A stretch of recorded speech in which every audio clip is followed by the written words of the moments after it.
Welcome to the Lazy CEO Podcast, where Jim Schleckser, author of Great CEOs Are Lazy and founder of the CEO Project, features compelling experts and topics for CEOs of mid to large-size companies. Now, let's get started with the show.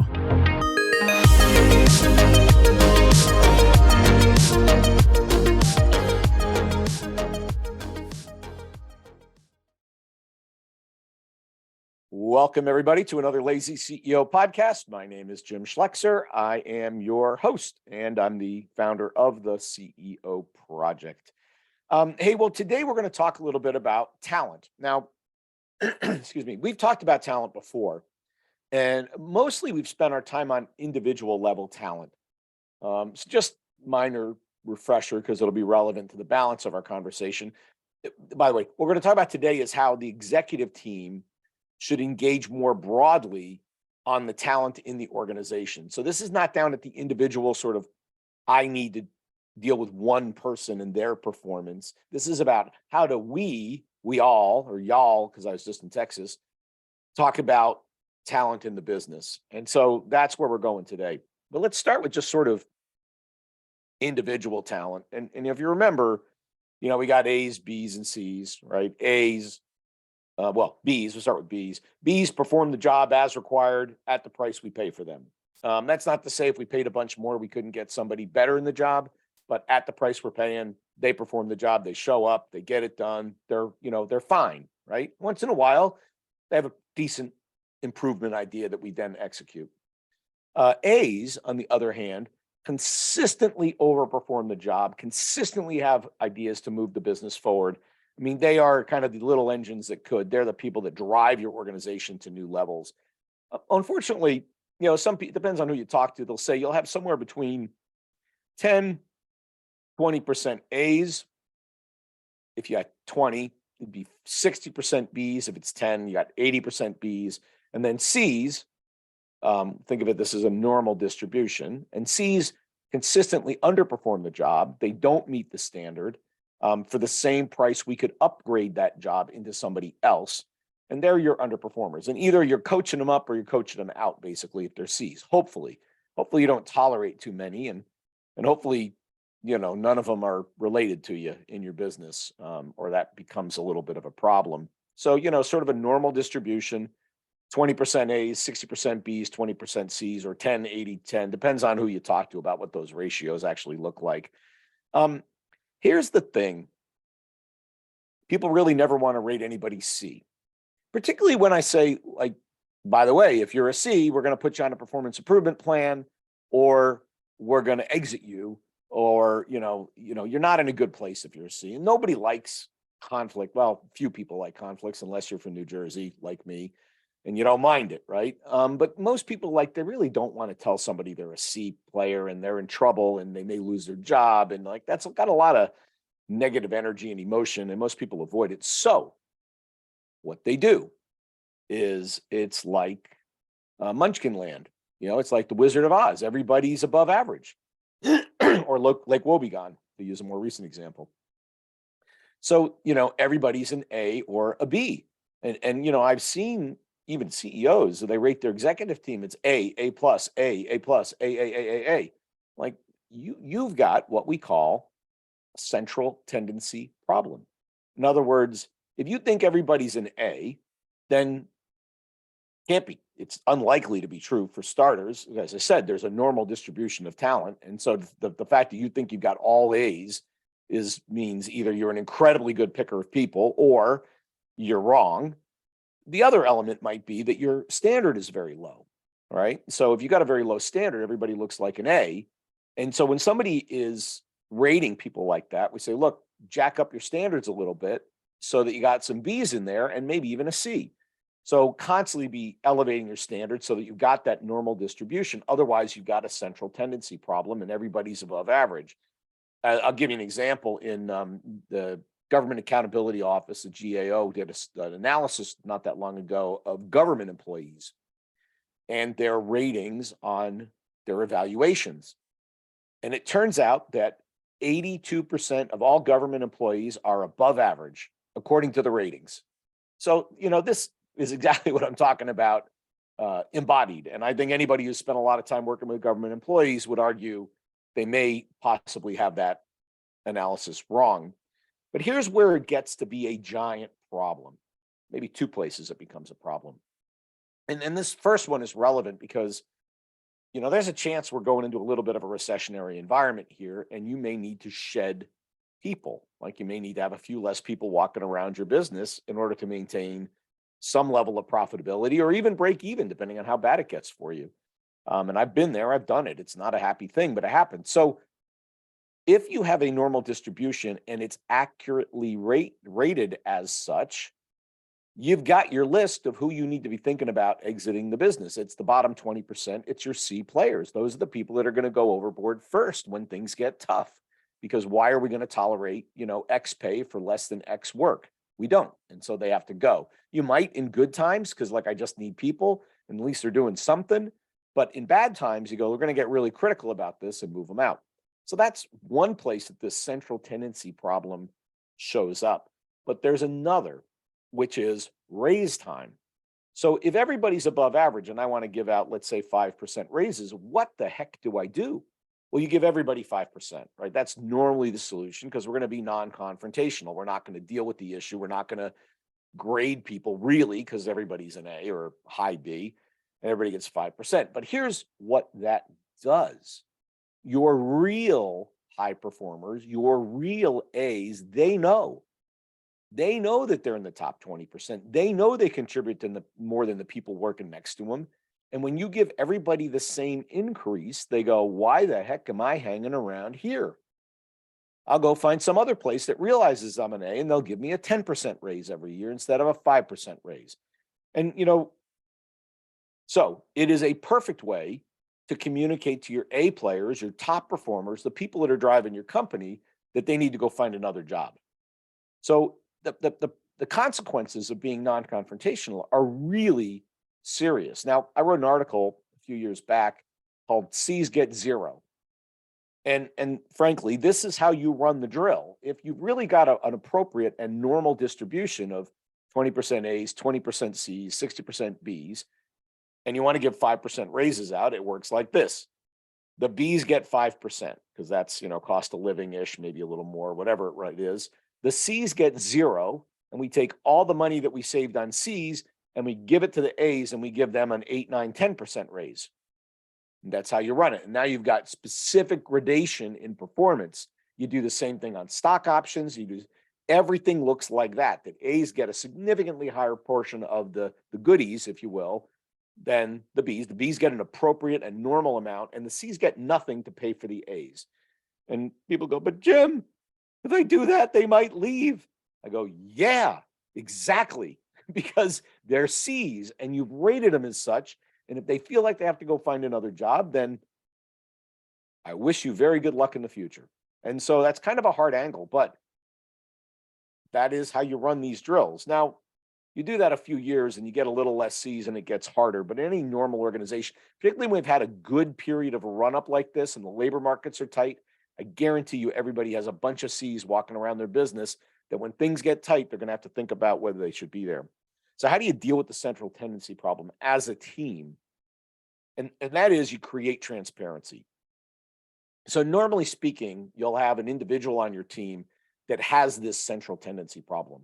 Everybody's an A. I don't want to deal with it. And you'll have others that are harsher, you would say, but they appropriately rate people. They're willing to grade A's, B's, and C's, and they've got some of each, and their distribution looks about right. And off we go. And so if you say, hey, A's get 7 and B's get 5 and C's get 0, the person that did the appropriate rating has disadvantaged everybody in their organization. So what you got to do is you bring all of the ratings together, stack rank them, and analyze who is not rating anybody a C, who is overrating their A's. So when you bring everybody together and you create transparency, there's a dialogue that occurs at the end. You do this as an executive team. So this is the first tool that I use as an executive team to get sort of baselined on the capability of our team. I've got 8 out of my 9 people I rate an A and somebody else is more appropriate. they will begin, if it's done appropriately, because they know raises are for their people are on the line here.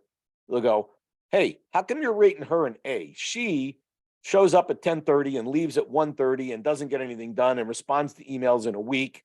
And, there hasn't been a significant accomplishment in 3 years. How can you possibly rate that person an A? They'll literally challenge your assessment. And you might be surprised, but depending on the size of the organization, other people will know how your people are performing because their people work with them. And either they say, hey, she's great, or they whine about them, but there's data that they have that can support their view of the people that work for you. You're not the only one that has a view on them. And so that sort of stack rank and normalization of the ranking system is really important because when raises come out, we now know exactly how to do it. It's fair, it's appropriate, and it's normalized across the organization instead of being somebody who's kind of shielded their people from this maybe not getting a great raise thing. And they look like a hero and people love them and they love to work for them. And sure, because they all get, above average raises. So that's the first tool.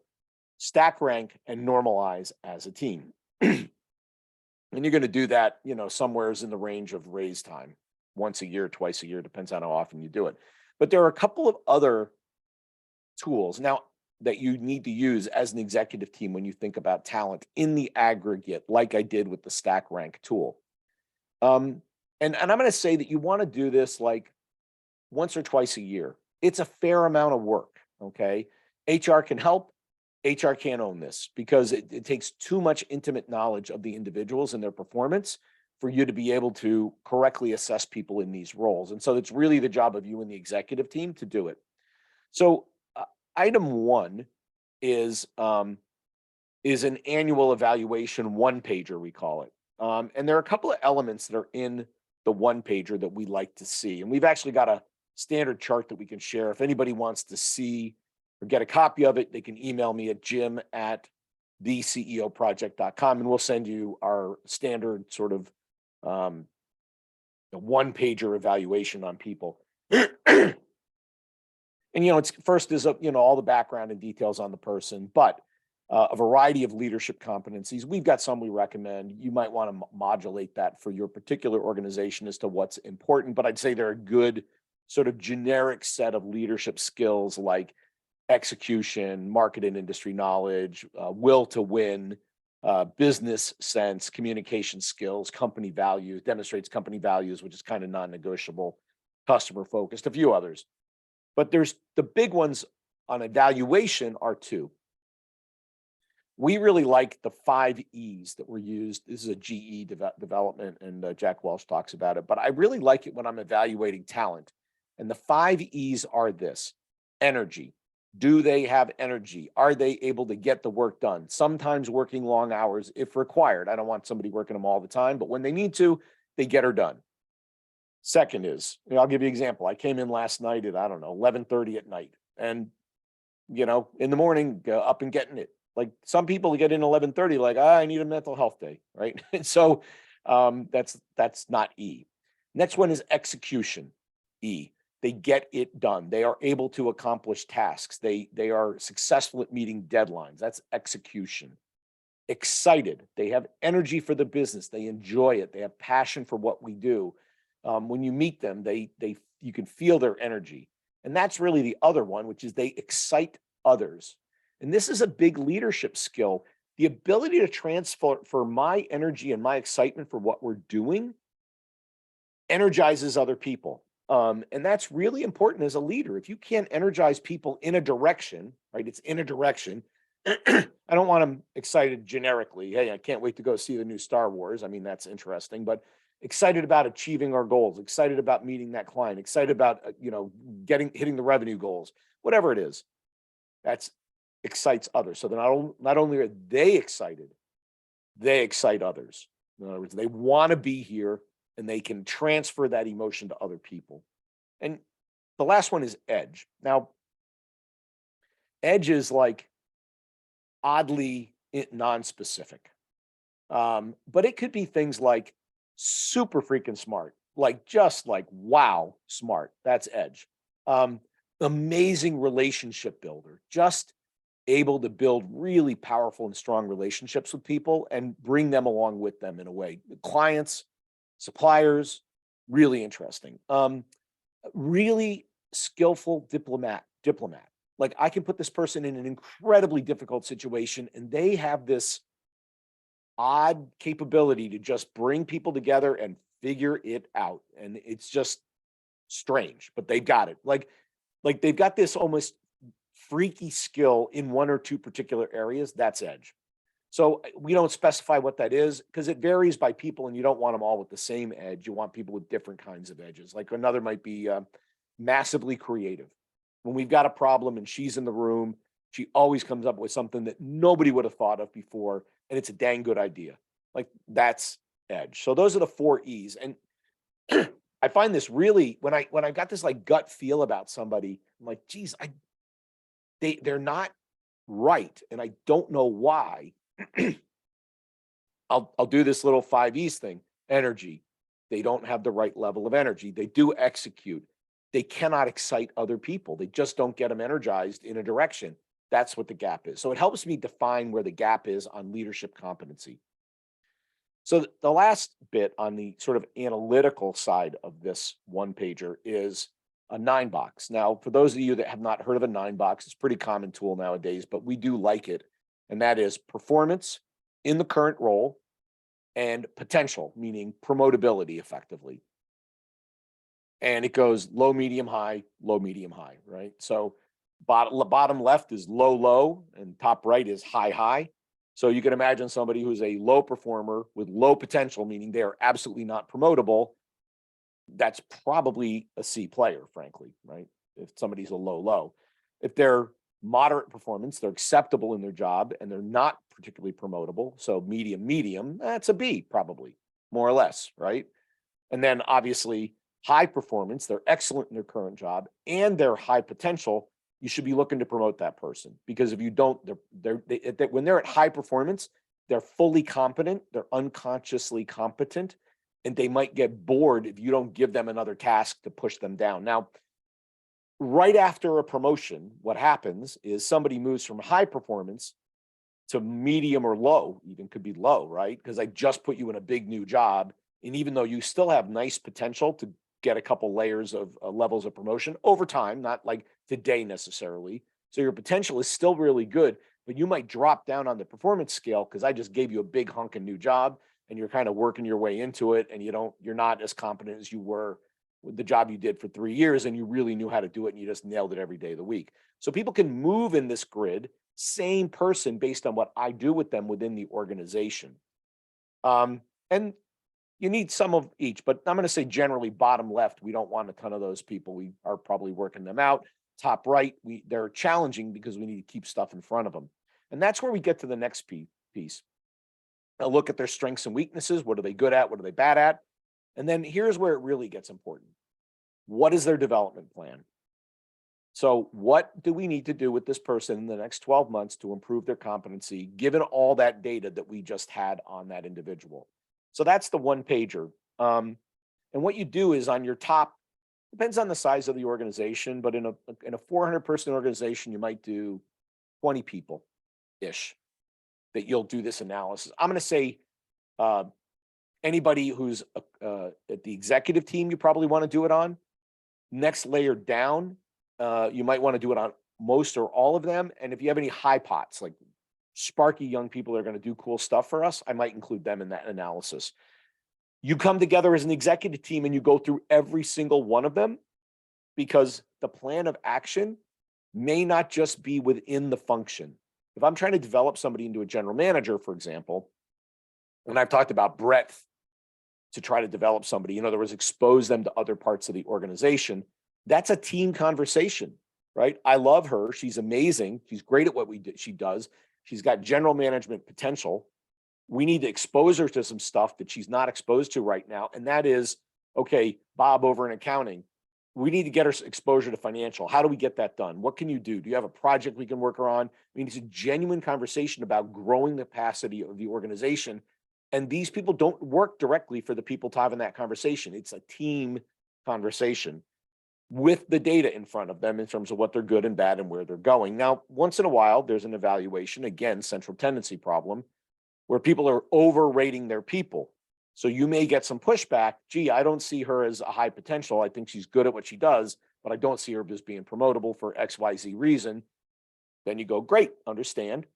What do we need to develop her so we can put her in a promotable position? So this is all about building literally a direct conversation on building organizational capacity, which I talked about before, but as a team in a structured way on an annual basis. Here's the rule of thumb. And you know, everybody, not everybody, lots of people forget this, but I say it all the time as I'm running organizations. The talent is owned by the organization, not by the manager. So the talent is owned by the organization, not the manager. And so you'll see behaviors like, I've got this, dude, and he's my chief person, and it's like my total go-to person. I know he gets it done. He's a super high performer, super smart, trust completely. And I shield that individual from the rest of the organization because my life as a leader is going to get a heck of a lot worse if he was ever to move to another part of the organization. And yet, maybe the right thing for that person is to go stick him in sales for a while, or stick him in finance for a while, or put him somewhere else, not under you, for the good of the organization. Go back. The talent is owned by the organization, not the manager. So that shielding behavior, that protective behavior, that I can't move that person out because I'm too dependent on them, that's where this gets neutralized. And you can have some very, very hard conversations when you're going through this, talent assessment and development conversation that's driven off the one pager. So again, if you want a copy of what we do, you can modify it for your own purposes, but we're happy to send that to you if anybody's interested. So that's the sort of one pager, the individual talent development and so forth. The other thing to do, again, on generally in the same conversation, more or less on an annual basis, is succession planning. And the way to do this, I find, and I'm a kind of a graphic learner, so I like kind of show me it in one picture, show me it in one shot, which is what we did with the one pager. But in talent development, in terms of succession planning, what you want to do is you want to have your org chart, individuals indicated in their current positions. I would go down at least to the sort of two below you level. So direct reports and one below that. And I'm going to rate them on promotability. So this goes back to sort of the potential comment on the 9 box, but it's also readiness. So we're specifically looking at readiness to move up into the next level. So the ratings, so we'll have a name and a title, and then there's a little R1, R2, RN usually, or R0, R1, R2, RN. What does that mean? R0 means ready zero, meaning they're ready now. Like if I needed to promote this person, if Jim got hit by the number 2 bus on his way to work, this is the person that's going to take over for Jim. She's ready. She's R0. Now, that may not mean 100% ready. That may mean 70 or 80% ready, but you know what? That's who's going to take the job if something happens or he leaves or whatever, right? So this is all part of your risk management conversation with yourself. If you have a board, this is an excellent document to bring to the board and show it to them as well. R1, not quite there. Year maybe of good development and appropriate growth. They might be ready. R2, at least 2 years out on being ready to take that job to be promotable. They got a bunch of stuff they got to learn. In a high pot, that probably means they more recently went into that job. And then RN, ready now. Or sorry, ready never. So that means no way, no how, ain't going to happen. This person is not getting promoted to the next level. They just do not have the potential to do it. I'll talk about that for a second. And by the way, this goes all the way up to you. So as a CEO, who's your R0, R1, R2, RN underneath you on your executive team, and then the same thing underneath them. Part of what that does is it emphasizes how important it is to develop your talent underneath you, because I talked about it as a risk management, like, so what happens if something horrible happens or you leave or whatever. But even more, if you want to be promoted, if you want the next job, You darn well better have a couple of R0s or R1s sitting underneath you, or I can't promote you. Because I go, great, we're going to promote you. Now what? They go, you got anybody underneath you ready to go? Yeah, not exactly, nobody. And you go, well, do that, and then we'll talk about the next job, because you're not going anywhere until I can replace you in your current. Important. Sometimes, again, we can have that sort of across the organization conversation. Hey, there's somebody over in engineering, and he looks awesome. Maybe he could take over for me. That's a possibility too, because as I said, the company owns the talent, not the individual. But generally, you gotta develop your own replacement. That's part of the job. And this sort of puts a little exclamation point on that idea for the people that work with you, because you're going to have them do their chart for their people, and then you're going to assess it. Now, you probably don't want to show them the chart with their rating, although, you might. Your call. I generally didn't, although people knew where they sat, but I didn't rub their nose in it and say, hey, you're an RN and you're never getting that next job. But here's the thing about executive teams and sort of RNs, ready, never, they're not promotable. And I've talked about this before, but if you think about every job is a development job to expand somebody's capability to execute. And even all the way up to who's going to replace you someday as a leader. If I want to sell, I need somebody who's going to run the business unless I plan on hanging around. If I ever plan on retiring, I got to have somebody there to take over the business if I want to retire. Name it. In a corporate structure, if I want the next promotion, I got to have somebody ready to take over for me. So there's all kinds of reasons why this got to happen. But if you got an RN, and I would call them a blocker on development. So imagine an executive team, and they're all RNs, right? They're all good, solid performers. They do a nice job, but they are not promotable. None of them could ever take over for you. Just not in the cards. You got a giant problem on your hands, because they are blocking the developmental slots to get ready for your job. And now what do? You need some people that are R0, R1, R2, a layer below you, so you could be replaced someday. And if you don't have them, now there are people that very consciously do this. This is more in bigger organizations, and it's slightly political. They have RNs or R5s underneath them, because that protects their position. Hey, they can't replace me because there's nobody here to replace me. So they think it gives them some job security. I would say it doesn't. But you as a leader, you look at and you see all RNs. I'm going to tell you, I've terminated people to create room to bring somebody up into that job, so I have some developmental capacity and I can put somebody on a track to replace me someday. So you want to balance a couple of RNs and a few slots maybe, and then a couple people that are developmentally could be replacements for you. And that should be true at every level. So I'm talking about it for you as a CEO, but it also means if I'm a VP or I'm a director, exactly the same thing's true. I've got a whole bunch of super competent people, but none of them are promotable.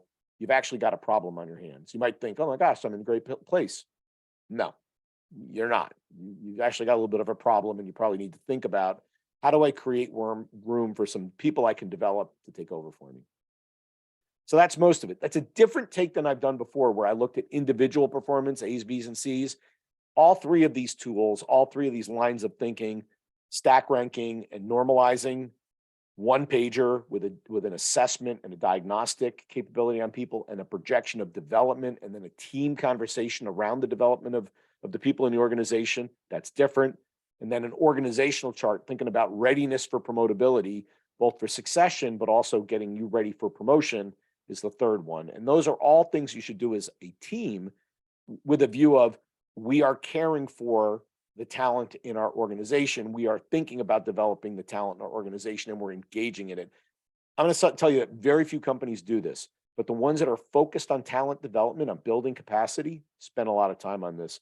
And as I said, all of these tools, all of these lines of thinking, if I was on your board, I would say once a year, I want to talk about those things as a board, because a board is only responsible for three things: strategy oversight. We don't develop it, we oversight it. Risk. We make sure you're not doing something totally dumb and driving the bus off the cliff. 3, talent, to make sure we have the talent in the business to run it going forward. That's it. So this is actually a relevant board level conversation.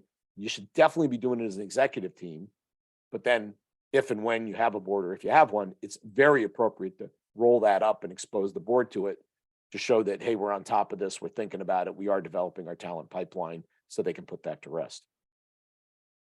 So that's talent development. That's organizational look at it, a couple of tools you can use to think about it and discuss it as an executive team. As I said, if you want some of those tools, shoot me a note. We're happy to send it to you just because. And thanks for listening. Hope you got a few ideas. Hope you have a great day, and we will see you next time on the Lazy CEO podcast. Cheers. This podcast is brought to you by the CEO Project. At the CEO Project, we work with CEOs to help them grow their business. And our members represent billions of dollars of revenue and profit. And frankly, amongst all of us, we've probably made every mistake in the book, including some you haven't made yet. So if you want to learn from the experience of a bunch of really seasoned CEOs, we're a great place to hang out. In this podcast, what you're going to hear are some of those ideas, concepts, and things that are just going to help you on your journey.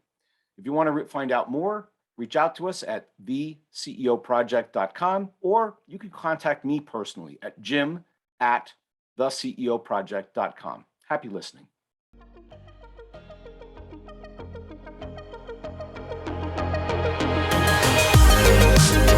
Thanks for listening to the Lazy CEO podcast. We'll see you next time, and be sure to click subscribe to get future episodes, and check out our website, www.theceoproject.com.